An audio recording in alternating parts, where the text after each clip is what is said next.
এগুলা কত? আর ওটা ওগুলা আর করল্লা কয় টাকা রইল মাল? 100 টাকা রাখছো নাকি? সুপ্রিয় দর্শক শ্রোতা, আসসালামু আলাইকুম রহমতুল্লাহি ওয়া বারাকাতুহু। দর্শক শ্রোতা, আপনারা কেমন আছেন? আলহামদুলিল্লাহ আমি ভালো আছি। তো আপনারা দেখছেন যে আমি বাজার থেকে কিছু চারা গাছ কিনছিলাম।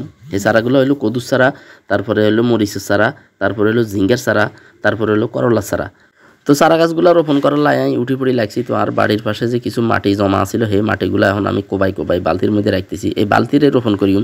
তো এমন ধরনের মাটি নিতে হইব যেগুলো একেবারে ভিজা না, একেবারে ঝুরঝুরা হয়ে যাব, মানে গাঁডা দিলে ঝুরঝুরা হয়ে যাব। তো কোদাল খান লই আই এখন ছাদের দিকে যাই। বাবুরে কি হিসল আর হিসল, বৃষ্টিতে সব হিসলে রয়েছে। তারপরে আমি খুব কষ্ট করি বালতি খান লই ছাদের উপরে যাইম।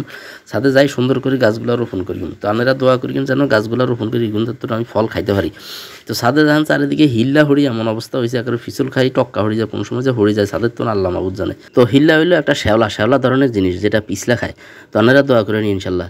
তো দেখতে পাচ্ছেন যে ছাদের উপরে উড়ি মাটিগুলারে ঝুরঝুরা করি একেবারে বালতির মধ্যে রাখতেছি। হেয়ার হরে দিয়ে কিছু নারকেলের সুসাল হয় সেগুলারে মাটির উপরে দিয়ে দিম, কারণ মাটির উপরে দিয়ে দিলে এগুলা হুঁসি গলি একেবারে সার হয়ে যাব।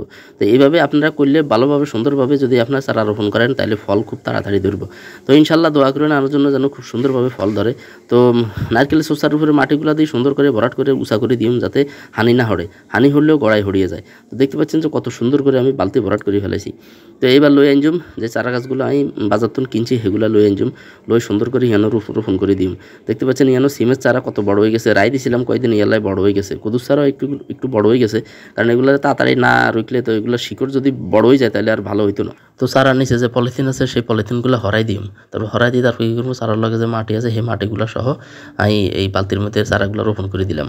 তো সুপ্রিয় দর্শক শ্রোতা, আপনারা মনে রাখবেন যে একটা চারার সাথে আরেকটা চারা যেন লাগি না যায়, একটু দূরত্ব রাখতে হইব। তা নইলে বড়গুলোও চারাগুলো তো একটার সাথে একটা লাগিয়ে যাইব, ফলন ভালো হইতো না। তো সুপ্রিয় দর্শক শ্রোতা, মানুষের যেরকম খাদ্যের দরকার চারাগুলোরও সেরকম খাদ্যের দরকার আছে। তাই যদি পারেন একটু সার দিবেন, সার দিলে চারা গাছগুলো একটু তাড়াতাড়ি বাড়বে। তো আমার মতো যদি আপনারা এইভাবে চারা গাছ রোপণ করেন ইনশাল্লাহ ফলন হইতে বাধ্য। বাকি সব আল্লাহর হাতে। তো আসলে এখন হইলো শীতকাল সামনে, তো শীতকাল এখনই মৌসুম চারা গাছ রোপণ করার। তো আপনারা ব্যাকে মিলিয়ে একেবারে সিদ্ধান্ত লইলেন কোনায় কোনায় ফাঁকা জায়গা আছে, কোনায় কোনায় আপনার জায়গা আছে, হিয়ানো কোনো জায়গা নষ্ট করিয়েন না, অন্তত একটা হইলেও চারা গাছ লাগান। বাজার তো না সবজি কিনতে হইতো না। তো এখানে দেখতে পাচ্ছেন যে এইখানে একেবারে ময়লা আবর্জনা জমাটোই রয়েছে। তো আমি এগুলারে পরিষ্কার করি, চারা গাছগুলারে এইখানে আনি রাখুম বালতি সহ, কারণ এখানে কিছুটা রোদ পড়ে। মনে রাখবেন যে রোদ ছাড়া আসলে কোনো কিছু হইতে চায় না। তো সুন্দরভাবে রোদের জায়গায় দিলে সুন্দর করে চারা গাছগুলো হইব, কারণ সূর্যই সকল শক্তির উৎস। সূর্যের আলো যেখানে পড়বে সেখানে ফলন ভালো হইব। তো এই জিনিসটা আপনারা সবাই খেয়াল রাখবেন, যেখানে রোদ পড়ে সেখানে চারা গাছগুলো দিতে হইব। তো আর পানি যাতে না পড়ে বেশি, কারণ পানি বেশি পড়লে চারা গাছের যে গোড়া গোড়া হুঁচি যাব। তো এটা আপনারা মনে রাখবেন যে পানি যাতে না জমে। তো একটু সতর্ক করে যদি চারা গাছ রোপণ করেন ইনশাল্লাহ চারা গাছ থেকে ফলন আসতে বাধ্য। তো ইনশাল্লাহ আমার আরেকটা গাছ আছে, সেটা হলো মরিচ গাছ। মরিচ গাছ কিনছি, মরিচ কিন্তু অনেক দাম, মরিচের অনেক দাম ভাই।